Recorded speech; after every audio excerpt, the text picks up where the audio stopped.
guys, what's up? Green Machine Sam back with another video, and today we have Season 3 of the Detroit Lions rebuild. So after 2 seasons, one of just pure, let's see what we can do, and another season of development after getting some of our young guys in the building, it is time for Season 3. Season 3 offers a lot in store. How well can we basically push this team? How far can we push this team? How much can this team improve? Can we make the playoffs this year? I think we have a really good team in store.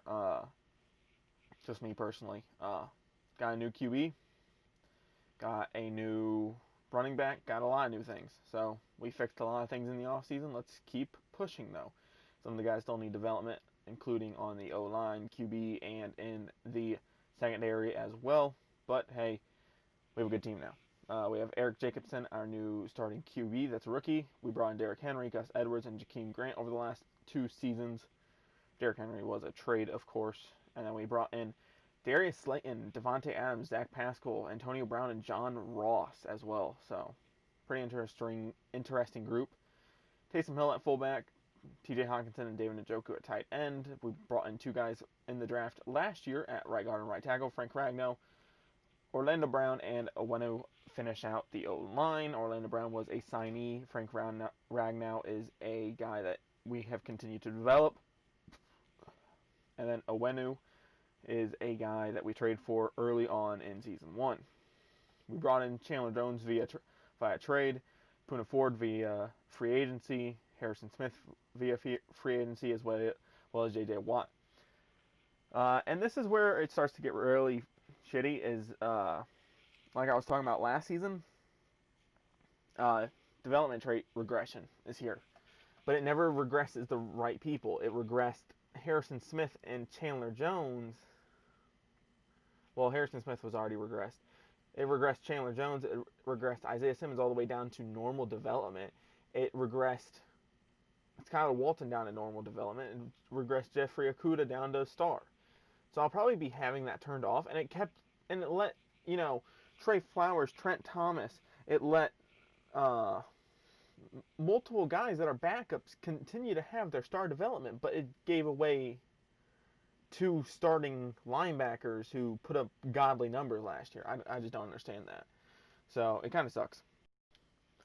So, that's my biggest problem with development trait regression is guys that should have lost development traits, like backups, like guys that don't play anymore, didn't lose them. Guys that probably shouldn't lose them, lost them. So, and it really hurts your development, because I don't know if it's an overall based thing. I don't know how they judge it, but they picked the wrong 2 people. They picked my 2 linebackers that I was hoping to develop this year and get even better. Garner, one of the corners that we brought in, he's going to be kick return. We do end up bringing CGJ back. He's kind of a scumbag now in real life, in my eyes. Because no offense, 3 people don't fight you for fucking no reason. 2 Bears players have fought him, Javon Wims and Anthony Miller. And then his own teammate, Michael Thomas, fought him. And he's not good enough to, warrant fights. It's not like he's getting in your head completely because he's stopping you. But at the midseason mark, well, week 10, we are 2-6, so not good at all. Very, very bad. We are in a very bad state right now. Hopefully we can turn around and not be at least last in the division. Antonio Brown needs to come back, but we're not going to because he would be worth too much money. Jakeem Grant and Gus Edwards, both not going to be coming back. I don't pay running backs, and I don't pay aging receivers. Sorry. Just not going to happen. Does not make any sense for the team. Does not make sense for a cap hit. This is how the team is looking. Frank Ragnow, like I said last episode, he needs to be the highest rated center in Madden 22. He has played absolutely phenomenal. He's given the Bears absolute fucking problems. Either him or Rodney Hudson. Rodney Hudson has been dominant since coming into the league, it seems like. So, and then Skylar Walton back up to star, but because Sean Dion Hamilton is a backup middle linebacker for us on this team, and he still had star, but they took away Isaiah Simmons. How does that make any sense? Skylar Walton has another chance at getting a dev trait. Probably won't get it because I'm not hopping into games. Okay, he did get it. I forgot that he got it. Whatever. I swear to God, all my animals decide to be noisy as I'm recording. I could be sitting here for 3 hours, and they won't make a single noise, but then as soon as I start recording, they're like, let's bark at everything that goes past the window and let's meow for no goddamn reason. So, we end up missing the playoffs, once again, 6-10. I thought this team was legit. I think the biggest issue is not having a developed quarterback. Hopefully he can continue to develop. I can't talk for some reason. But everything else looks decent. This is a decent O-line that I think could perform well in real life. A good running back group with plenty of versatility. A wide receiving core that's off the goddamn charts. A defensive back group that's impressive, to say the least. Linebackers that are slowly developing that are fast, physical, and just good in coverage. And then a defensive line group that isn't bad. Like you're telling me Chandler Jones, J.J. Watt, and a young guy at right end couldn't put up stats? Like, really? Are you sure? So yeah, we started out the season 2-5, and then lost another 2, so we would have been 2-7 at that point. And then we finished out the season on a decent rate, but it's still just not good enough. It's probably QB play, which he didn't even play half bad. 3,900 yards, 26 touchdowns, 9 picks. Most QBs don't get over 4,000 yards, it seems like, and he's 50 yards away. He threw less than 10 picks. He threw 26 touchdowns, so he would have been, what? Didn't Justin Herbert just break the record for rookie touchdowns, and I think he had like close to 30 or something. So he's 4 away. He's one good game away from tying. Derrick Henry put up 1,263 yards on a 5.4 yard average carry, 10 touchdowns. Everybody else after him didn't do much, but hey, Derrick Henry popped off. I think the thing is he's just not a receiving back. And that's why I go after those guys that are, every down backs. The Saquons, the Alvin Kamaras, the guys that can catch the ball out of the backfield. And, when you can't do that, it slows down your production, and I have to sub guys in. And we see that, and you see that in the Titans' real-life playbook. And you see that with their game plan. They couldn't do anything when Derrick Henry got stopped. So, and it doesn't help that he's not a great pass catcher. I think Nick Chubb, I haven't looked at his ratings recently, but I think he deserves to be a higher pass catcher.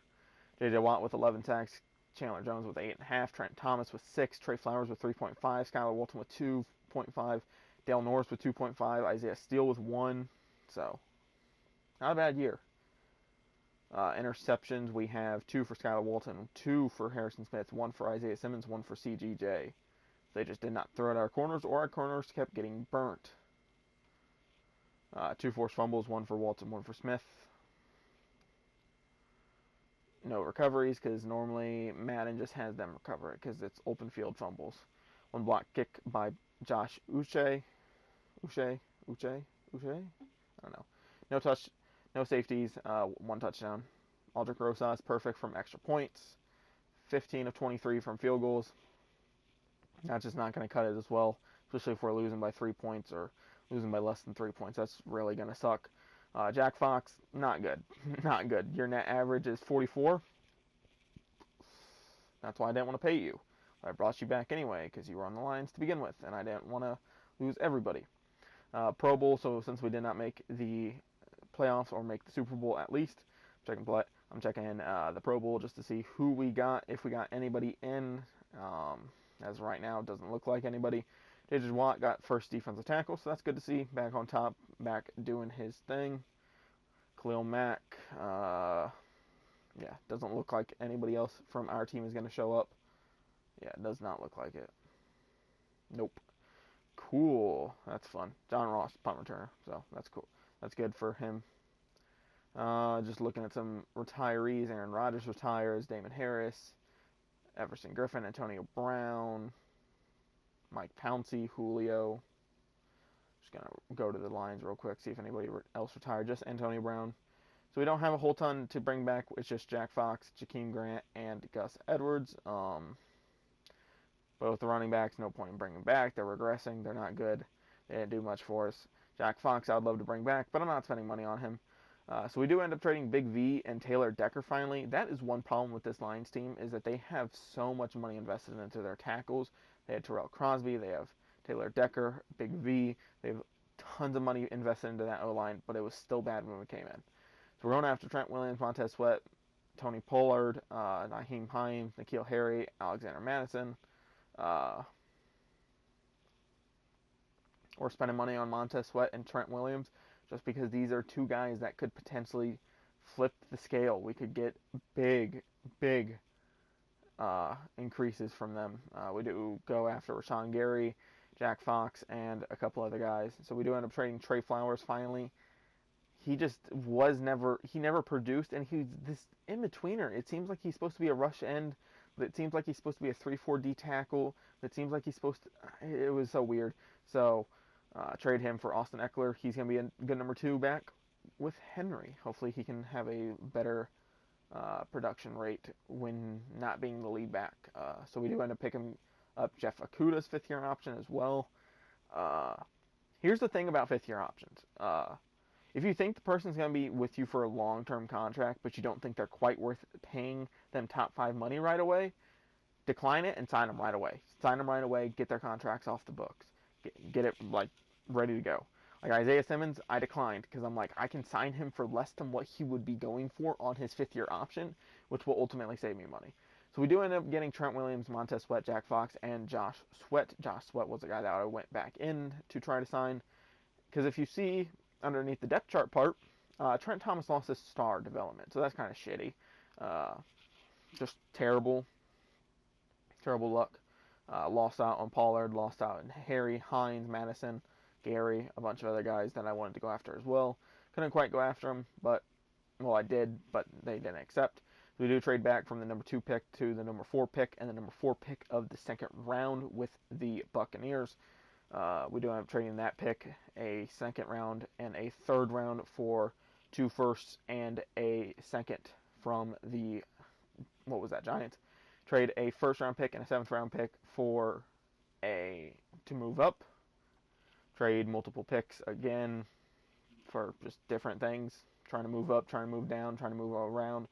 Just trying to get guys that will ultimately be the best players for us, and if that means we have to move around the board a lot, so be it. Gordon Hayes looks really nice here. A 75 overall, number 13 in the class, talking about number 24, run stopper, outside backer. Still looking for a guy that can play with Skylar Walton and Isaiah Simmons. And at far, good center. Centers in Madden are so overpowered right now. He's number 5 in the class, talking about number 28. You can find 2nd round centers that are high overalls. Johnny Donnell, a 6'1", run support free safety out of Penn State, number 15 in the class, took him at 31. He's a good run stopper. He can support us a lot on that back end. A 6th and a 5th of this year and a 6th of next year gets us a 4 of this year. A 2, 4, and a 4 of this year gets me a 2 of this year to move up. Just trying to get some more value here, trying to get more guys, trying to bring in more people that I personally enjoy. Nate Tuck is another guy. He's an all-around back. Look at him. He's number 38 in the class, talking about number 43. This is a guy that you would love to have if you were playing a franchise mode. He's 23. He has speed. He has hit power. He has tackling. He has okay coverage, but you could user him. He would be your user. Jordan Curran is another guy, number 22 in the class, talking about number 46, another center. Center is probably the most replaceable offensive line position, but for some reason, Madden likes them more than tackles and guards. Tackles, you can't find anybody. Guards, you can find every once in a while, but centers, you can find all the time. These guys, I think Farr was projected as a mid-second round guy. I think Curran was projected as like late 2nd round, and they're both above a 74. One's above a 70. Was a top 5 player in their class. Like, come on, let's be real. And centers are normally one of the slowest offensive linemen outside of those big towering tackles, but Gordon Hayes, a 99 right, not 99, he's going to be wearing number 99, he's going to move down to right end, he's going to help with the pass rush. Emmett Farr going to move to left guard, number 70, Texas A&M, Texas A&M. Reason why he is moving to left guard is because he has not played center at the NFL level. Makes more sense to move him. Johnny Donnell, free safety, number 33. He's going to be some support on the back end, as well as the fact that the reason why we moved him to left guard is because of the fact that his overall increases. So, and this is, who is this? Fuck, I don't remember his name. And then Karan's going to move to left guard as well. We drafted the guy at right guard. He's playing phenomenal. Owenu, I think, is coming off contract after this year, so we're just going to replace him, trade him away. We get Rodney Hudson. I think these were moves to be made for a bigger target. I'm not 100% certain. I think I was going for something. I don't remember what. So we ended up trading Chandler Jones, DeAndre Swift, and a first-round pick for John Johnson, hopefully helping out the back end even more. Like I said, some of these moves were made for bigger moves. We do end up trading Harrison Smith for Fletcher Cox, so that's where John Johnson comes in. Just getting another D tackle, just trying to increase that pass rush. We trade Rodney Hudson, Shaquem Griffin, and a first-round pick for Josh Jacobs, because Derrick Henry already started regressing. I'm pretty sure he was down to like a 95, 94 at this point. So we were like, let's get a different guy. Josh Jacobs is the guy. Josh Sweat at defensive tackle number is a 73 overall, and a second-round pick gets us a first from the Dolphins at number 12. So just trying to move around, trying to make moves. I think this is the best way possible, trading a first and a second to get 2 picks higher. And then we're going to trade our right tackle, our right guard that we drafted together, and a first-round pick for Joe Mixon. He'll come in and be a number 2 back as well. So Austin Eckler's probably out. Derrick Henry's out. Derrick Henry for number 22 from the Bengals, because it was easy to trade for because we just took their running back. Technically, it's a different deal. Austin Eckler for a first to the Raiders because we took their running back, so they're willing to give up higher assets for said running back that we are trying to give them. And then Devon Godshaw, he's been with the team for a couple years for a second-round pick from the Pats. He's just a nose tackle. Emmanuel Mosley, Rasul Douglas, and a 5th for a first from the Colts. Don't need these guys anymore. Going to get them off the books, get them out of here, let them go start somewhere else. And Josh Uche and a 3rd for a first from the Buccaneers. If you guys like my content or respect my content in any way, shape, or form, whether that's roster updates, rebuilds, anything, let me know down in the comments. I appreciate the support, guys. I'm back. Like I said, I appreciate the support, and I hope to be creating more content soon. I'm out. Peace.